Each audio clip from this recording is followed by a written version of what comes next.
आज उत्तर प्रदेश में सत्ता के गलियारों से उत्सव की गूंज सुनाई दे रही है, लेकिन जमीनी हकीकत यह है कि भाजपा राज में यूपी अपराध और पाप का गढ़ बन गया है। जिस प्रदेश को संतों की तपोस्थली कहा जाता था, वहां भाजपा के शासन में संतों के मान से लेकर उनके घोर अपमान तक का सफर तय किया गया है।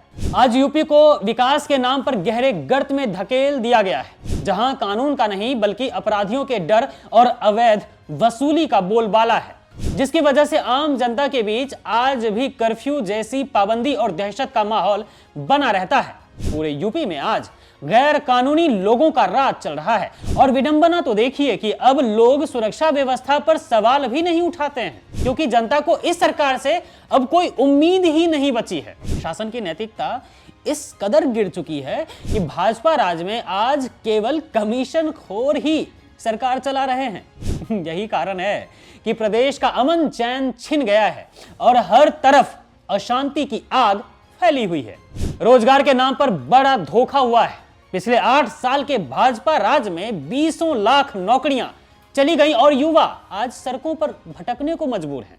2017 के बाद यूपी उत्तम नहीं बल्कि उथल पुथल प्रदेश बनकर रह गया है, जहां भाजपा के पास ना कोई नीति है और ना ही कोई सकारात्मक सोच।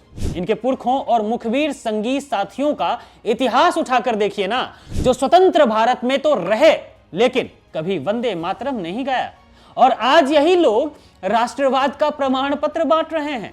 आस्था की बात करने वाली भाजपा ने कुंभ और माघ मेले की सनातन परंपरा को चोट पहुंचाई और परम पूज्य शंकराचार्य अवि मुक्तेश्वरानंद जी तक का अपमान करने का पाप किया। लोक माता अहिल्याबाई की धरोहर को तोड़ने का महापाप करने के बाद यह सरकार उसे एआई बताने का झूठा प्रचार करके जनता को ठगने का काम कर रही है। ये वो लोग हैं जो आस्था का व्यापार करते हैं और धर्माधिकारियों से उनके धर्म का सर्टिफिकेट मांगने का दुस्साहस करते हैं। इनके पाखंड का आलम यह है कि इन्होंने सनातनी घाटों तक पर बुलडोजर चलवा दिया।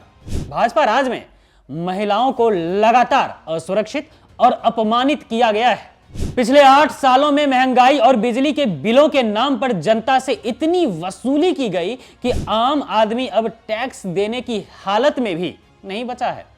2017 के बाद से उत्तर प्रदेश में नकारात्मक और सांप्रदायिक सोच को गति दी गई है, जिसका नतीजा है कि आज यूपी एक पिछड़ता प्रदेश बन चुका है। कानून का इकबाल खत्म हो चुका है और वन स्टेट वन माफिया का नया दौर शुरू हो गया है। तीर्थ स्थलों को व्यावसायिक बुराइयों का केंद्र बना दिया गया है।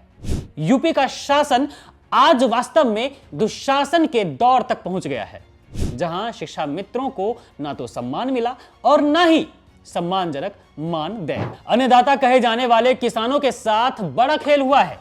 जो किसान पहले अपना पेट भर लेता था, भाजपा ने बड़ी कंपनियों के साथ डील करके उनके खेत और खाते दोनों को खत्म करने की साजिश रची है। गौ सेवा के नाम पर केवल गौशाला घोटाले हुए हैं, बाकी गाय की रक्षा तो बहुत दूर की बात है। और तो और नशे के पदार्थों की आवक इतनी बढ़ गई है कि युवाओं की पूरी नस्ल ही बर्बाद होती जा रही है। इस सरकार के अहंकार का अंदाजा इसी से लगाया जा सकता है कि आज लखनऊ और दिल्ली के बीच की दूरियां जग जाहिर हैं। जी हाँ, मोदी साहब थोड़ी ना पसंद करते हैं योगी को। भाजपा राज ने पीडीए यानी कि पिछड़ा, दलित और अल्पसंख्यक समाज पर जुल्म और नाइंसाफी करने के पिछले सारे रिकॉर्ड तोड़ दिए हैं। लोगों के ठिकानों पर बुलडोजर से हमले हो रहे हैं। बैठकों और सहभोजों पर पाबंदियां लगाई जा रही हैं। सत्ता की सजातीय हनक का एक ऐसा गलत चलन शुरू हुआ है जो समाज के ताने बाने को नष्ट कर रहा है।